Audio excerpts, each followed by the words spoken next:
Geometric relationships control how a sketch changes when edits are made. Here's some examples of these relationship handles that we'll take a look at shortly. Let's start with a new part file.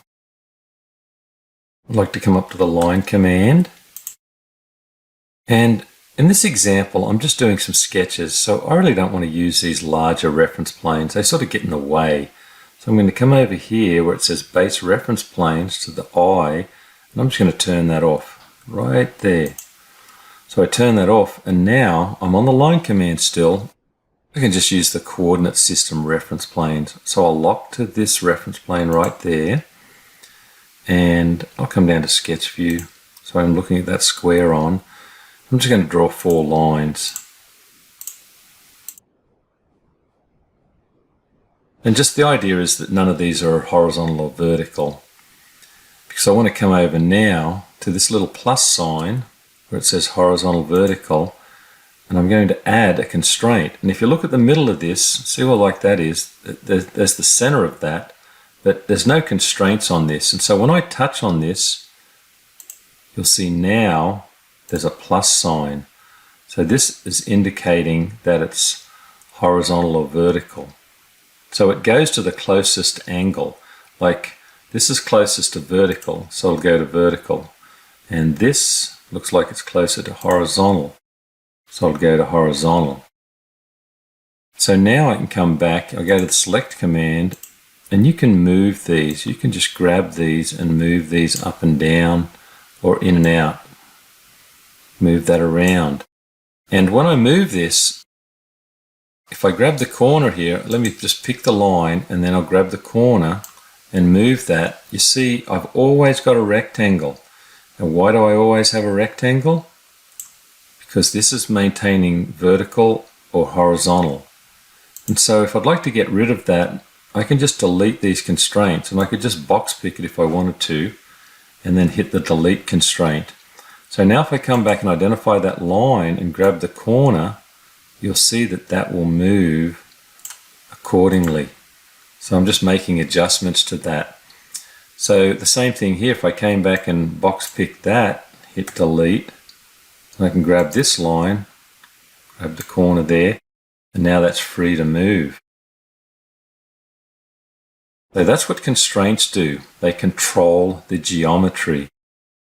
Let's move over here to perpendicular. And perpendicular is 90 degrees. So if I click on this line and this line, now that's 90 degrees. Now let's come down and make this line perpendicular to this line. So now basically I'm back to the rectangle. Not plus signs, the horizontal vertical plus signs, I've used perpendicular, which is basically the same thing. And I can undo this if I like, just put it back to where it was. Again, I can go to these line corners and just move things around, flip things inside out. Let's hit undo a couple of times.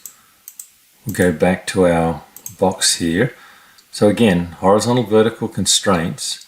Now remember earlier when I did a circle and I wanted to place it at the center, I just went and found the center of these 2 lines, and then it told me where the center was. So that's how I drew a circle. Now that's one way to do it, but just let's undo that and look at another way we can do that with constraints. So if I come down and just place a circle, and it's not centered, so it's just close, but again, not lined up, what I can do is come back to the plus sign, horizontal vertical, and I'd like the center of this. Again, I can't see, where is the center of this circle? Again, all I need to do is cross this and say, hey, tell me about yourself. Ah, there's the center. And so I'm going to say I want the center to be lined up with the center. So that adds a constraint. Now this is not quite centered in this direction, so I could say I want this lined up with this. So now that will always stay at the center no matter what happens. If I come up and grab let's do the circle. I'll hit select and I'll grab the circle, and then if I move that around, it doesn't matter what happens, this always stays at the center. That's just what it is, flips inside out. And so even if it's bigger, that circle is still at the center of that. So what happens if I grab the line, move that down? We see that still maintains. Doesn't matter what I grab, where I grab it, those constraints keep that circle at the center. Let's draw a couple more circles. I'll just draw a circle out here and another one just here. And I'm going to come over to the concentric constraint. So I'll click on concentric, and I would like this to be concentric to this, and this to be concentric to this. So again, if I go out and move this around, grab the line and move it out, doesn't matter what I do, which circle I grab, I make the circle bigger or smaller, click on this one and move it around, these all stay together. So that's what constraints do.